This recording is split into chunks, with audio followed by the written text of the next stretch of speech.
आज हम लोगों ने टॉपिक रखा है कि चमत्कार क्या होता है और चमत्कार से जुड़ी हुई जो बातें हैं उस पर हम लोग आज डिटेल में चर्चा करने वाले हैं। उससे पहले ये लीगल डिस्क्लेमर है जिसमें हम लोग ये बार-बार मैं बताता हूँ कि हम लोगों का जो चैनल का उद्देश्य है या जो प्रेज़ेंटेशन होती है, स्ट्रीम्स होती हैं, डिबेट होती हैं, इन सब का उद्देश्य जो है साइंटिफिक टेम्परामेंट को एनकरेज करना होता है। बहुत सारे मैंने देखा कि कमेंट में तमाम सारे लोग हैं जो चमत्कार की बातें करते हैं और कहीं न कहीं चमत्कार जो है वो गॉड के तरफ, ईश्वर के तरफ जो एक काल्पनिक चीज़ है, उसकी तरफ उनको जोड़ता है। क्योंकि देखा गया है ऐसे बिल्कुल देखा गया है कि जब भी कोई भी ये बात जब कहेगा कि ईश्वर होता है, गॉड होता है, फिर वो अगली बात चमत्कार की करेगा। उसे ऐसा लगता है कि मैं कुछ दुआ करूँगा, कुछ दुआ सलाम करूँगा, कुछ उसको खुश करने के लिए जो इंसानी होता है, एक इंसान होता है जिसकी तारीफ़ करने पर इंसान खुश हो जाता है। जैसे पहले राजा होते थे, चापलूस राजा होते थे, तो भाट उनके लिए तरह-तरह के गाने बनाते थे और राजा बड़ा खुश हो जाता था अपनी प्रशंसा सुन के। तो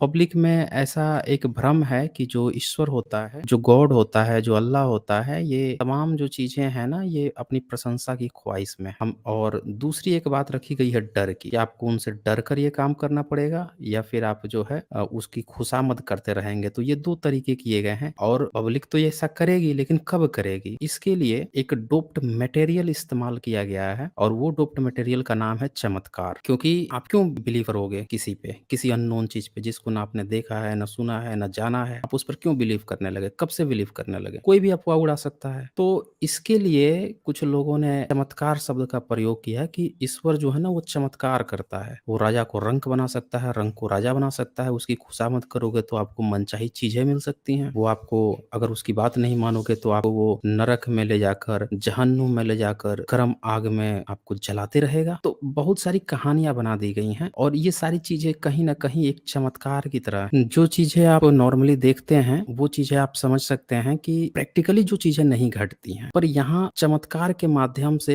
उसको ऐसा दिखाया जाएगा कि ये चीज़ हो गई है। जैसे एग्ज़ाम्पल के लिए कोई ये दावा कर दे कि हनुमान जी जो हैं आकाश में उड़े और उड़कर जाकर सूर्य को खा गए। फिर कोई दूसरा कोई बंदा ये दावा कर दे कि मोहम्मद साहब जो है वो गए और किसी बुराक-वुराक पर बैठकर गए और आसमान में चले गए। तो ये सारी चीज़ें जो हैं एक चमत्कार की तरह क्योंकि कभी नहीं देखा गया कि मोहम्मद साहब ने इतनी जंग भी लड़ी और उन्होंने कभी कोई ऐसी बुराक का इस्तेमाल किया हो, उस पर बैठकर गए हों। ये तो बड़ा आसान होता। अगर किसी के पास चमत्कारिक शक्ति होती, तो आराम से किसी चीज़ पर बैठिए, ऊपर से जाइए और पूरे सेना को आप कंट्रोल कर सकते हैं। जैसे आज अमेरिका कर रहा है। अमेरिका ज़मीनी लड़ाई कम लड़ता है। उसका जो एयर स्ट्राइक है वो सबसे दमेदार है। वो आसमान से, सैटेलाइट से सारी चीज़ें कंट्रोल कर सकता है। तो अगर आपके पास किसी के पास भी पावर थी, आसमानी पावर थी, अगर हनुमान जी अगर आसमान में जाकर सूर्य को खा सकते थे या मुहम्मद किसी बुराक पर बैठकर ऊपर जा सकते थे, तो ये तो सबसे अच्छा होता कि उस समय आसमान में जाकर और जो दुश्मन की सेना है उसको कंट्रोल करे ऊपर से। ऊपर से तो आप एक पत्थर भी फेंक दोगे, ऊपर से बड़ा-सा कोई चीज़ भी फेंक दोगे, तो नीचे गिरेगा तो वो ग्रेविटी के कारण वो और तेज़ उसका वेग होगा और बहुत ज़्यादा फ़ोर्स से वो तो मरना ही मरना है नीचे वाला तो।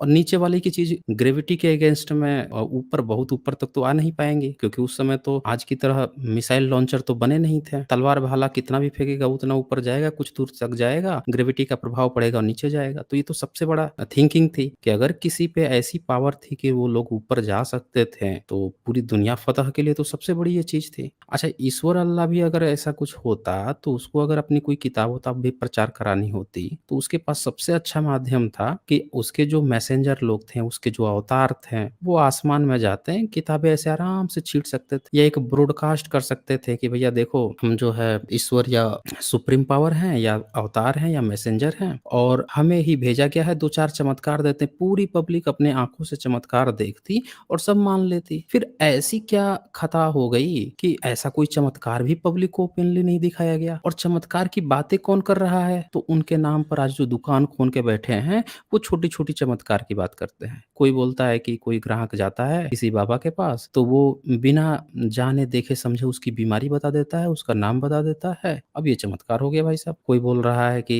जो मिट्टी की जो मूर्ति है उसमें हम दूध पिला रहे हैं और दूध पीने लगी वो। आपने देखा होगा 1995-96 में जब गणेश जी को दूध पिलाया गया, अभी कुछ दिन पहले भी दूध पिलाया गया है, गाय वगैरह मिट्टी की मूर्ति को पिलाया गई है। चाँद के भी 2 टुकड़े करने की बात कर दी गई और कुछ तो ऐसे बेवकूफ़ बच्चे हैं जो नासा का नाम लेकर ये दिखाने की कोशिश करते हैं कि देखो उस पर एक लकीर दिखती है ना, चाँद पे नासा ने खोज दिया है। तो ये आप देखें कि अगर चमत्कार नाम की कोई चीज़ होती तो सेंट्रल रूप से ऊपर से जो ईश्वर अल्लाह गॉड है, एक बार में ब्रॉडकास्ट करके सबको दिखा देता। लेकिन नहीं कर पाया क्योंकि होती ही नहीं है। ये तो उनके नाम पे जो दुकान नीचे खोल-खोल के बैठे हैं उनको ये दिखाने की ज़रूरत पड़ रही है ताकि लोग उनकी बात को मान सकें, इसलिए चमत्कार की ज़रूरत। तो दोस्तों यहाँ पे मैं लिंक मैंने दे दिया है और जो लोग भी चमत्कार पे इस पर डिबेट करना चाहते हैं, जिनको भी लगता है उनके किसी भी ईश्वर अल्लाह गॉड में पावर है, शक्ति है, तो वो लोग आके अपना पक्ष यहाँ पे रख सकते हैं। उनकी बातें पूरी सुनी जाएगी। देखा जाएगा कि भैया इनके